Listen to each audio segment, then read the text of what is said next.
कि आज हम लोग जो है संस्कृत में अनुवाद करना सीखेंगे। संस्कृत के लिए अनुवाद करना बहुत इंपॉर्टेंट टॉपिक होता है, क्योंकि अनुवाद करने आएगा तभी हम लोग जो है संस्कृत के प्रश्नों को समझेंगे। उसमें जो अपठित पाठ का गद्यांश जो पूछता है 13 नंबर का, वो समझ में आएगा।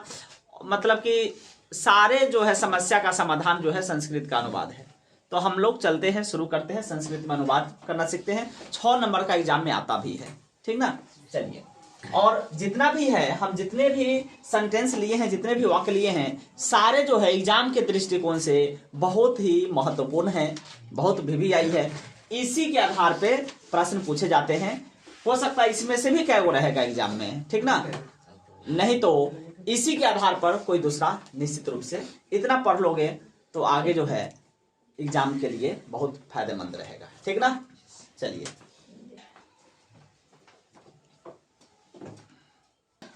चलिए देखते हैं। पहला क्या है, राजा दशरथ के 4 पुत्र थे, उनमें राम सबसे श्रेष्ठ थे। राम श्रेष्ठ थे। सीता राम के साथ वन गई, वृक्ष से पत्ते गिरते हैं, ग्वाला गाय दोहता है, मैं प्रतिदिन विद्यालय जाता हूँ, परिश्रम के बिना विद्या नहीं होती है। गांव के चारों ओर वृक्ष हैं, नदी के दोनों ओर वृक्ष हैं, नदियों में गंगा सबसे अधिक पवित्र है, हिमालय पर्वतों का राजा है, वह सांप से डरता है। मतलब कि सभी तरह के सेंटेंसों का सम्मिश्रण है। चलिए हम लोग शुरू करते हैं, बनेगा कैसे, ठीक ना। तो इसमें संस्कृत में अनुवाद बनाने से पहले हम लोग को कुछ शब्द रूप, जैसे आकारांत, आकारांत, इकारांत, दीर्घ इकारांत, स्त्रीलिंग और पुल्लिंग शब्दों को हम लोग को याद करना पड़ेगा। उसके बाद जो है धातु रूप, किसी एक धातु का रूप जो है हम लोग 5 लकार में याद कर लेंगे, और कारक का चिन्ह हम लोग को याद रहेगा, तो सारे अनुवाद बन जाएंगे, ठीक ना।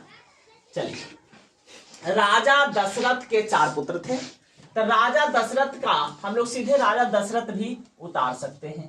राजा दशरथ है। अच्छा, दशरथ होगा कि क्या होगा, वो डिपेंड करेगा इस कारक के चिन्ह पे। क्या है, के है, नहीं, के किस कारक का चिन्ह है, संबंध कारक का चिन्ह है। किस कारक का चिन्ह है, संबंध कारक का। तो संबंध में षष्ठी विभक्ति होती है, तो षष्ठी विभक्ति में दशरथ जो है बालक शब्द के हिसाब से ही हम लोग को जो है याद हो जाएगा। तो बालकस्य होता है ना जिस षष्ठी एक वचन में, तो यहां पे हो जाएगा राजा दशरथस्य, राजा दशरथस्य, ठीक ना। 4 पुत्र थे, तो क्या होगा, 4 का होता है चत्वारः, क्या होता है, चत्वारः, और पुत्र का हो जाएगा पुत्राः आसीत्, ठीक है। राजा दशरथस्य चत्वारः पुत्राः आसीत्, समझ में आया, कितना आसान है। देखिए दूसरा, उनमें राम श्रेष्ठ थे। उनमें, किन में, माने चारों में, ठीक ना। तो इसका हो जाएगा तेसु, ठीक है, तेसु राम, तो राम, ठीक है, श्रेष्ठा,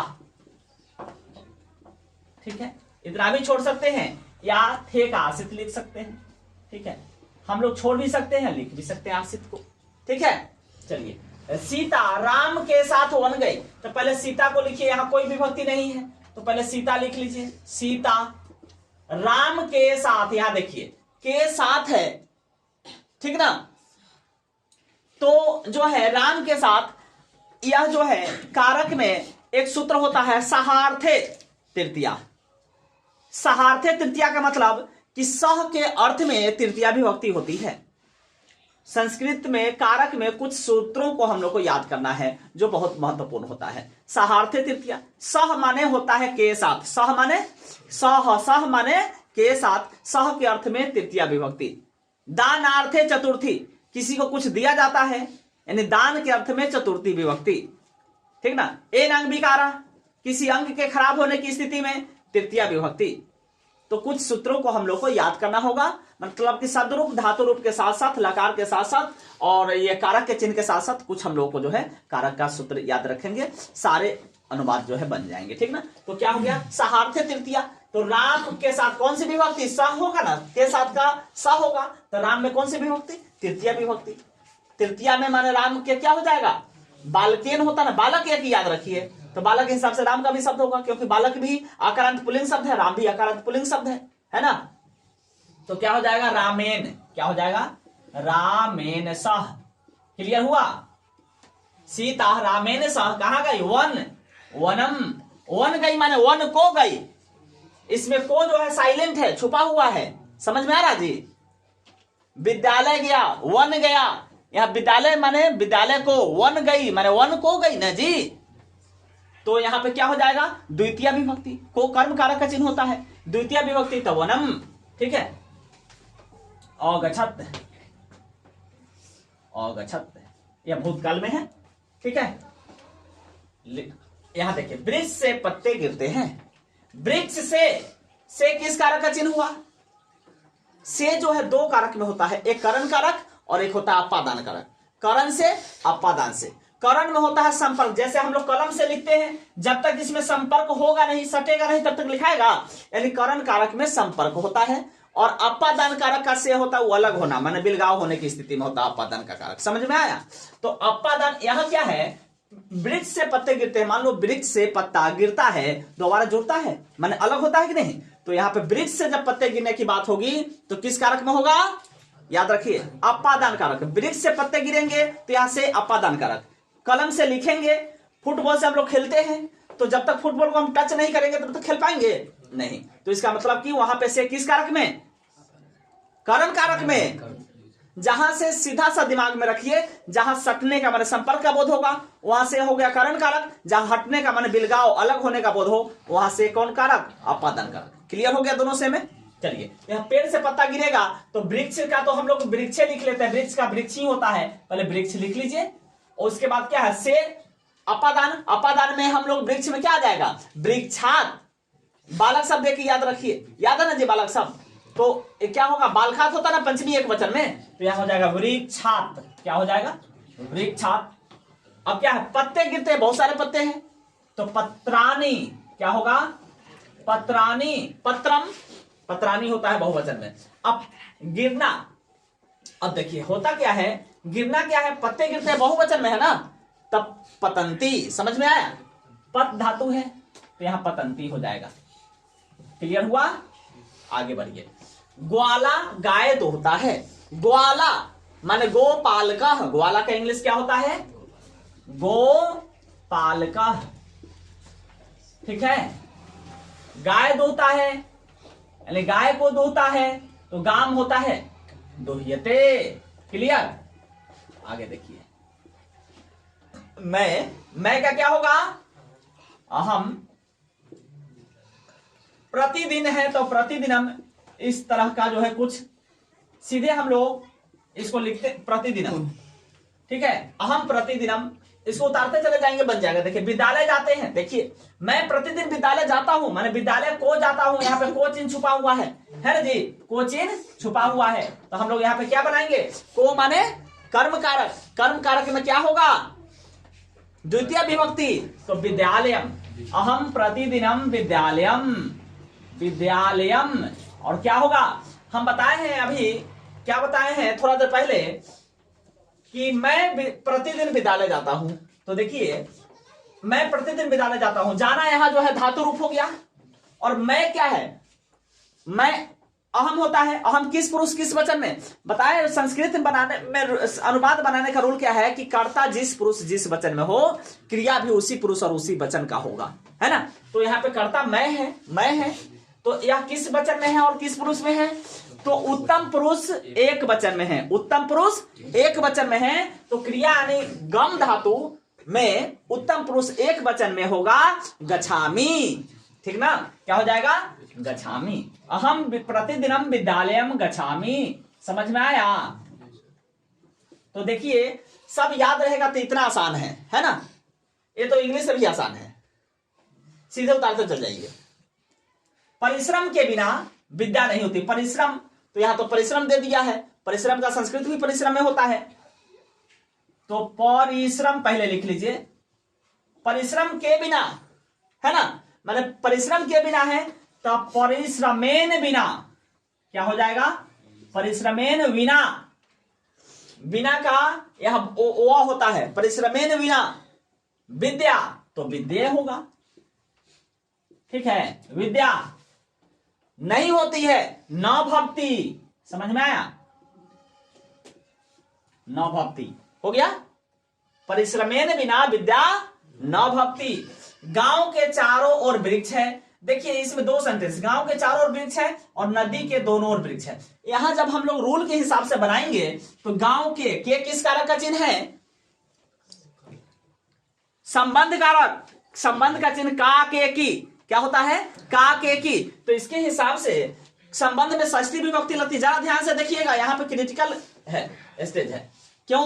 क्योंकि गांव के चारों ओर पेड़ है तो का के की तो चिन्ह हो जाता है आपको संबंध कारक का। संबंध में षष्ठी विभक्ति लगती है तो यहाँ पे षष्ठी में ग्राम मत्स्य हो जाएगा ना। तो ग्राम मत्स्य, देखिए रूल के हिसाब से अगर हम लोग बनाएंगे तो ग्राम मत्स्य हो जाएगा। और चारों ओर का होता है परितः।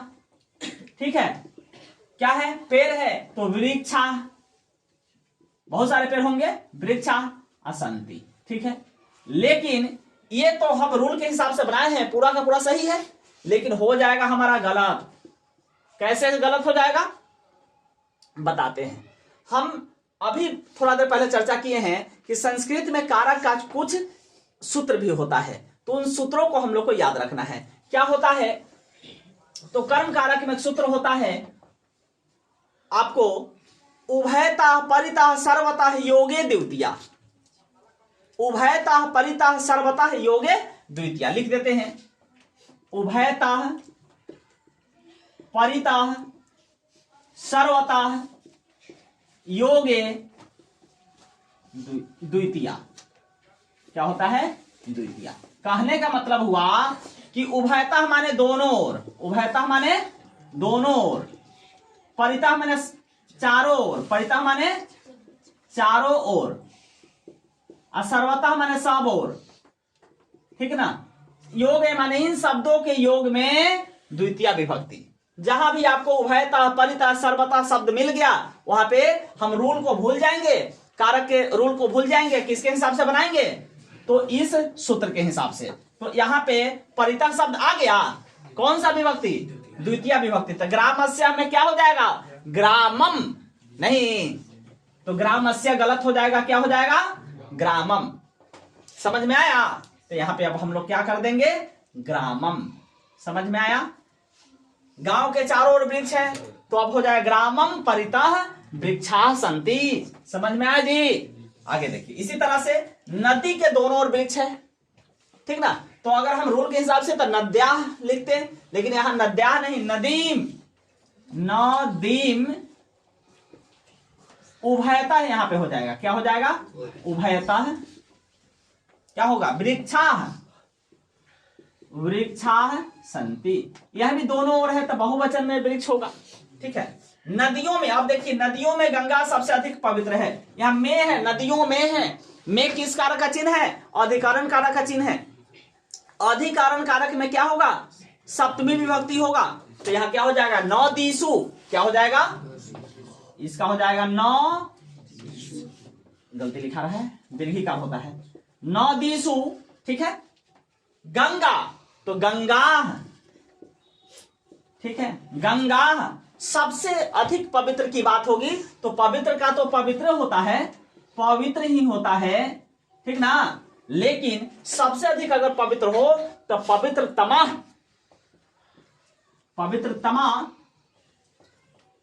अस्ति। नदीसु गंगा पवित्रतमा हस्ति। समझ में आया? अब देखिए, हिमालय पर्वतों का राजा है तो हिमालय है, यहां कोई विभक्ति नहीं होगा, कोई चिन्ह नहीं है, तो इसका क्या होगा? हिमालय। समझ में आ रहा है जी सबको? हिमालय पर्वतों का, तो यहां पर्वतों का किस कारक में आ गया? का के की। किस कारक का चिन्ह है? संबंध कारक का चिन्ह है। संबंध कारक में कौन सा विभक्ति? षष्ठी विभक्ति। और यहाँ पे यहां देखना है षष्ठी विभक्ति में अब एक वचन लगेगा कि द्वि वचन लगेगा कि बहुवचन लगेगा। तो यहाँ क्या करा? हिमालय तो एक वचन में है, लेकिन पर्वतों का, पर्वत के साथ नजिका है तो षष्ठी तो पर्वत में लगेगा।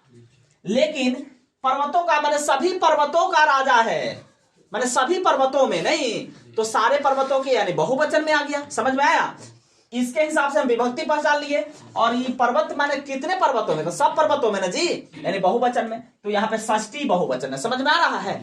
तो षष्ठी बहुवचन में पर्वतों का राजा माने सभी पर्वतों का, तो यहाँ क्या होगा, षष्ठी बहुवचन में हम लोग अगर याद करेंगे तब पर्वता नाम आएगा, समझ में। हिमालय पर्वता नाम क्या है, राजा है, राजा। नृपः, जो मन है वो लिख दीजिए, गलत नहीं हुआ। हिमालय पर्वता नाम राजा हस्ति, नृपः हस्ति। नृप जनरली हम लोग जो है किसके लिए लगाते हैं, कोई व्यक्ति अगर राजा होता उसके लिए नृप लगाते हैं, समझ में। वह सांप से डरता है, ठीक ना। किसी चीज से डरने की बात होती है कि यहां फिर से आ गया ना, यहां डरने की बात हो तो हम लोग उससे भागते ना जी, सटते थोड़े हैं, भागते हैं। तो इसमें जो है पंचमी विभक्ति लगती है, तो वह का स हो जाएगा। और सांप से पंचमी विभक्ति सर्प में लगेगा तो सर्पात, डरना का विभेति, सह सर्पात विभेति, समझ में आया। क्या हो जाएगा, सह सर्पात विभेति, विभेति। क्लियर हुआ। चलिए